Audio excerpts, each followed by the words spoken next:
Hello everybody, welcome back to another episode of Quinn's MLR class. Today, I'll be teaching you how to draw the Abert squirrel. First thing you're going to do is to start drawing the head.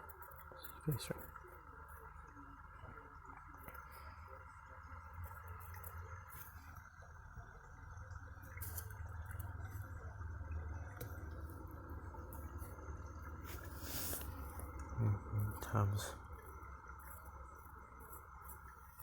Right.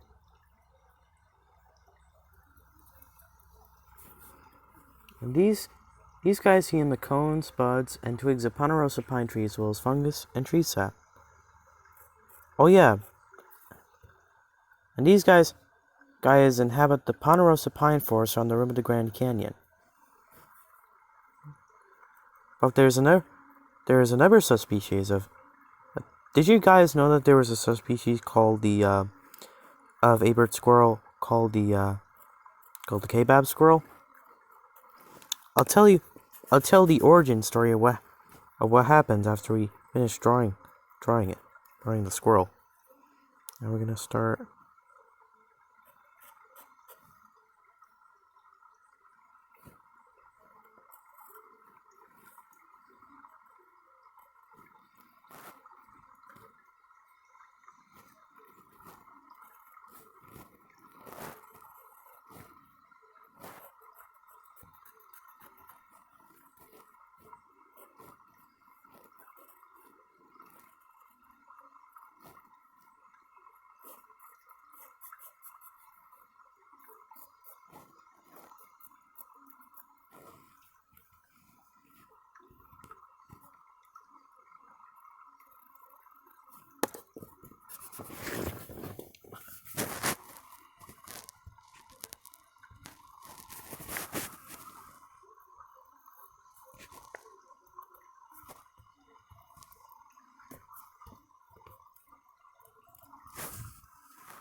These guys are also known as the tassel-eared squirrels.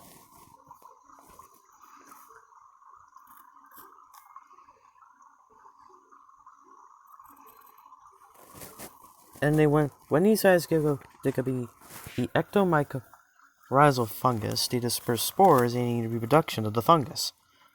This, therefore, benefits ponderosa pines by growing on the roots of the trees and helping them to maintain moisture in an arid environment, which these squirrels along with the trees live in.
What's the thing about here?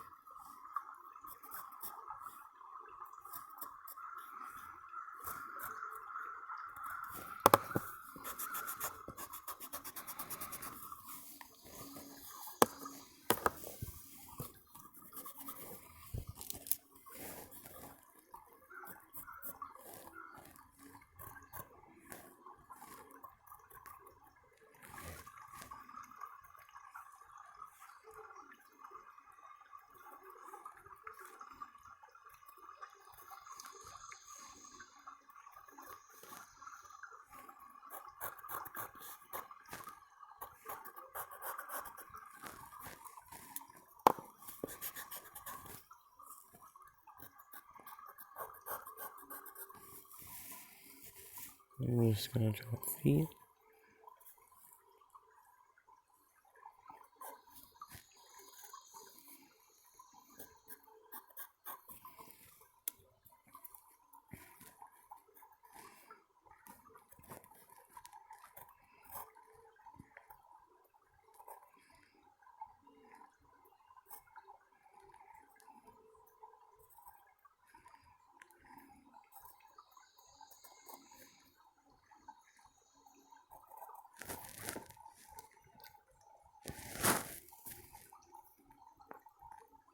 Oh yeah, these guys build nests high up in the ponderosa pine trees.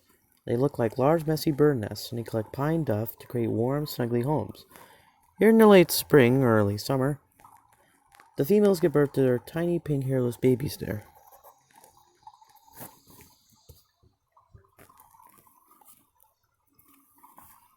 Let's draw a tail here.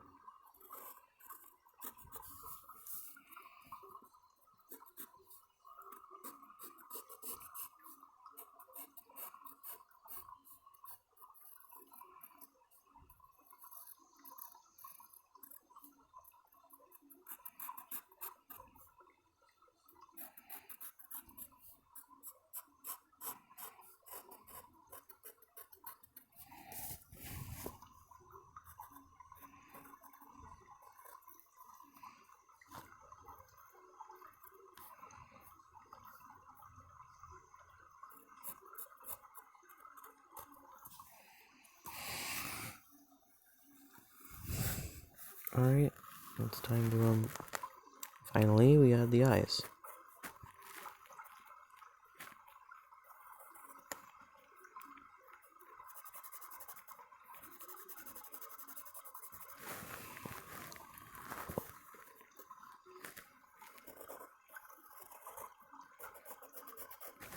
Alright, now that we finished drawing the Abert squirrel, it's time to color it in.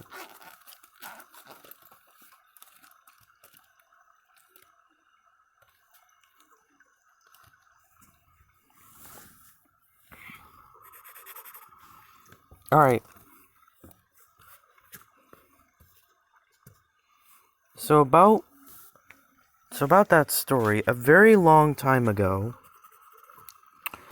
about 10,000 years ago, when the last ice age ended, physical formations in the canyon began to change in a way that blocked them across the Colorado River, much less cross it. It became a geographic barrier separating the forest and squirrels on each of the rims.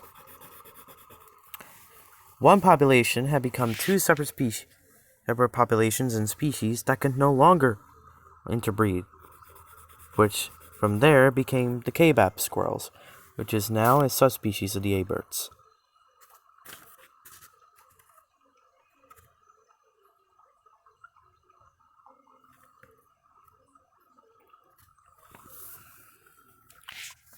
Alright. With the Abert squirrel being a subspecies found only in one area in the United States. So these squirrels are an example of allopathic speciation. Now you may ask yourself, Quinn, what is allopathic speciation?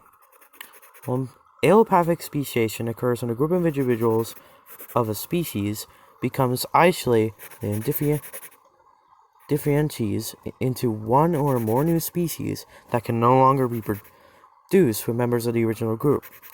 And there are several factors requiring for this to occur, whether it's isolation, time, and heck, even natural selection. Earthquakes, floods, and migrations are ways a group of individuals of the same species can become isolated. The emergence of a new species can take just a few generations, or heck, even thousands or millions of years just to occur. The process of natural selection causes the adaptive genetic changes that result in the formation of the new species. And that was probably how the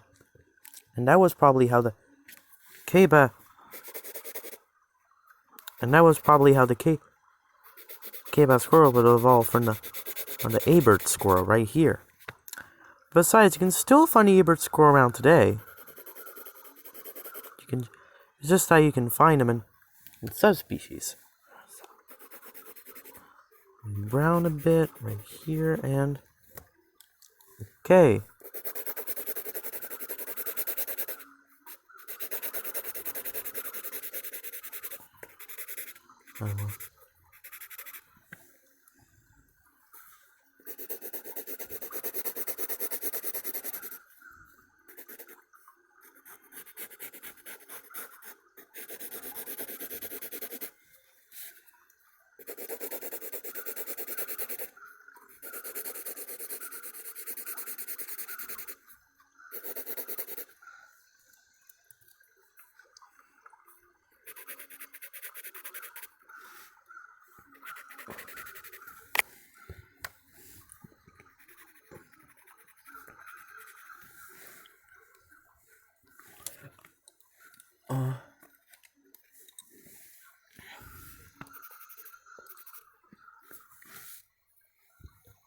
Let's give it some whiskers right here.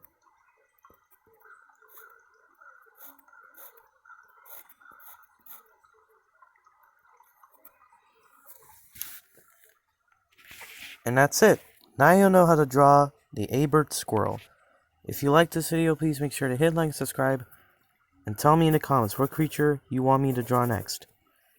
Thank you guys for watching and have an animal-tastic day.